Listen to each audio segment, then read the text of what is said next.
প্রিয় দেশবাসী, গত বছরের আগস্ট মাসে আমাদের সরকার যখন দেশ পরিচালনার দায়িত্বভার গ্রহণ করে, তখন আমাদের সামনে সবচেয়ে বড় চ্যালেঞ্জ ছিল নিয়ন্ত্রণহীন মূল্যস্ফীতির লাগাম টেনে ধরে মানুষকে স্বস্তি দেয়া। মূল্যস্ফীতি নিয়ন্ত্রণের লক্ষ্যে বিগত মাসগুলোতেই আমরা ধারাবাহিকভাবে সংকোচনমূলক মুদ্রানীতি অবলম্বন করেছি।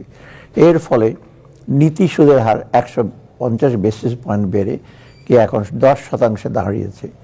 মুদ্রানীতির আওতায় গৃহীত কার্যক্রমকে সহায়তা করতে সংকোচনমূলক রাজস্ব নীতি অনুসরণ করা হয়েছে। অপ্রয়োজনীয় ব্যয় কমিয়ে আনায় সার্বিকভাবে সরকারি ব্যয় উল্লেখযোগ্যভাবে হ্রাস পেয়েছে। এর ইতিবাচক প্রভাব ইতিমধ্যে দৃশ্যমান হয়ে উঠতে শুরু করেছে।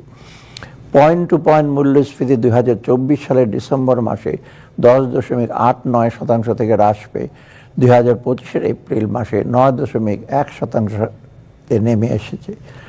এ ধারা অব্যাহত থাকলে এই জুন মাসেই পয়েন্ট টু পয়েন্ট মূল্যস্ফীতি 8% কোঠায় নেমে আসবে।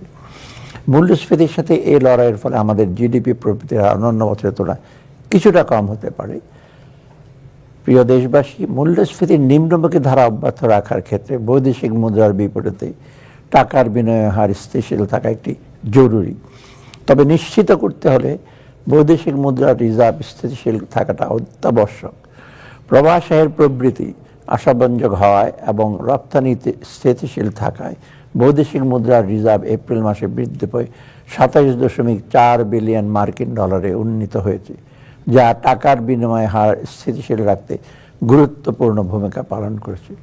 সে কারণে আমরা বিগত 14 মে তারিখে বাজার ভিত্তিক মুদ্রা বিনিময় হার চালু করেছি।